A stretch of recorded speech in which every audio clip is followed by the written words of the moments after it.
ढोंगी बहू। प्रीति एक पढ़ी लिखी लड़की है जिसकी एक अच्छे घर में शादी हुई है। प्रीति का पति राहुल एक मल्टीनेशनल कंपनी का मैनेजर है जो आधे महीने विदेश में ही रहता और छोड़ जाता है अपने मम्मी पापा को प्रीति के भरोसे, जिसे इस देश को सुधारने की चुल ने परेशान कर रखा है। मम्मी पापा, कल एक डॉग वैक्सीनेशन का शिविर है तो मैं वहीं पूरा दिन रहूंगी। आप मेरे लिए खाना मत बनवाना। अरे बेटा प्रीति, वो बाई तो काम छोड़कर परसों ही जा चुकी। एक नई बाई देखनी पड़ेगी। माँ, आप तो जानती ही हो ना कि मैं कितना बिजी रहती हूँ। अगर कल मैं नहीं गई तो कुत्ते एडॉप्ट ही नहीं हो पाएंगे। देखिए, हम इंसान तो बोलकर अपनी तकलीफों को बता सकते हैं, लेकिन वो बेचारे, उन्हें हमारी ज्यादा जरूरत है मम्मी। अरे बोल के भी हम क्या हासिल कर पा रहे हैं।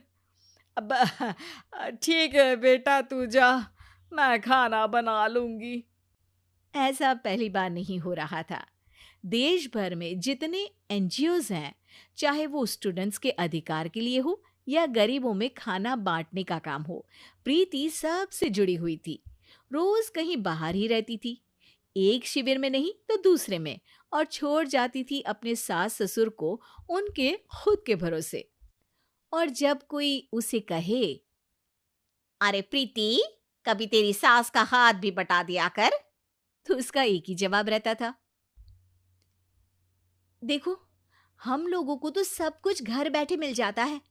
अगर आज मैं इस शिविर में नहीं गई तो पता नहीं कितने लोग सड़क पर आ जाएंगे। प्रीति को समझाना संभव ही नहीं था, और ये बात उसके सास ससुर भी मान चुके थे। इसलिए सुबह सुबह सास ही किचन में खाना बनाने जाती है और देखती है कि घर में सब्जियां खत्म है। अरे प्रीति बेटा, सुन तो जरा। क्या हुआ मम्मी? मुझे बहुत लेट हो रहा है, और आप तो जानते हो ना कि अगर मैं इस शिविर में नहीं गई तो। हाँ हाँ, कुत्ते एडॉप्ट ही नहीं हो पाएंगे, सब जानती हूँ। अरे पर घर में सब्जियां खत्म हो गई है। अरे जब तू वापस लौटे ना तब लेकर आना, ठीक है बेटा? ठीक है मम्मी, चलिए मैं चलती हूँ।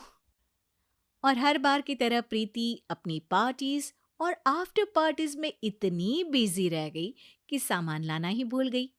बात केवल सब्जियों की नहीं थी, लेकिन प्रीति हर रोज किसी नए शिविर में निकल जाती थी, अपने सास ससुर को अकेला छोड़कर। एक हफ्ते बाद प्रीति के ससुर जी के हाथ में दर्द होने लगा। अरे बेटा प्रीति, पापा जी के हाथ में बहुत दर्द हो रहा है। आज इनको डॉक्टर के पास लेकर जाना पड़ेगा। "अम, ठीक है माँ, आप हो आओ, मैं बाहर ही खा लूंगी। अरे बेटा, मैं कैसे ले जाऊं? ये काम तो हमेशा राहुल ही करता था, और मुझे तो डर है कि कुछ ज्यादा बड़ी बीमारी ना हो जाए। उफ़ो, आज मुझे मेडिकल शिविर में जाना है।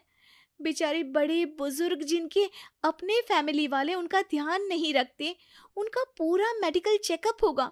अगर मैं नहीं गई तो आप तो जानते ही हो, उनका चेकअप नहीं हो पाएगा। और हाँ बेटा, तू जा, मैं कुछ ना कुछ कर लूंगी।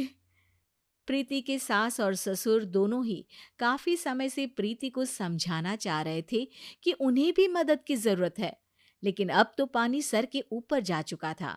उधर प्रीति शिविर में पहुंचकर सबसे मिल रही थी।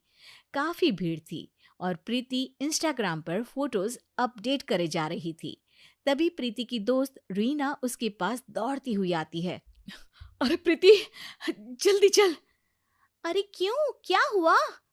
अरे तू अभी सवाल मत पूछ और चल मेरे साथ।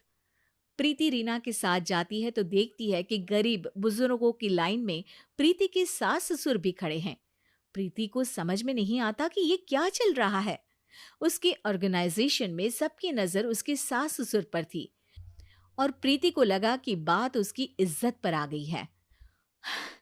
माँ, पापा जी, आप दोनों यहाँ क्या कर रहे हैं? आप तो जानते हो कि ये शिविर गरीबों की मदद करने के लिए बनी है, और आप इसका मजाक उड़ा रहे हैं इस तरह से लाइन में खड़े होकर। अरे बेटा, हम भले ही गरीब ना हो, पर जरूरतमंद तो है ही। हमारा भी कोई ध्यान रखने वाला नहीं है। मेरे पति के हाथ में दर्द है, मैंने सुना कि जरूरतमंद बुजुर्गों का यहाँ फ्री में इलाज हो रहा है, इसीलिए चले आए। अ, नहीं, मतलब मैं तो। प्रीति को समझ में आ गया था कि समाज को संभालने से पहले उसे अपना घर संभालना चाहिए, और वो सर झुकाकर अपने सास ससुर से माफी मांगती है।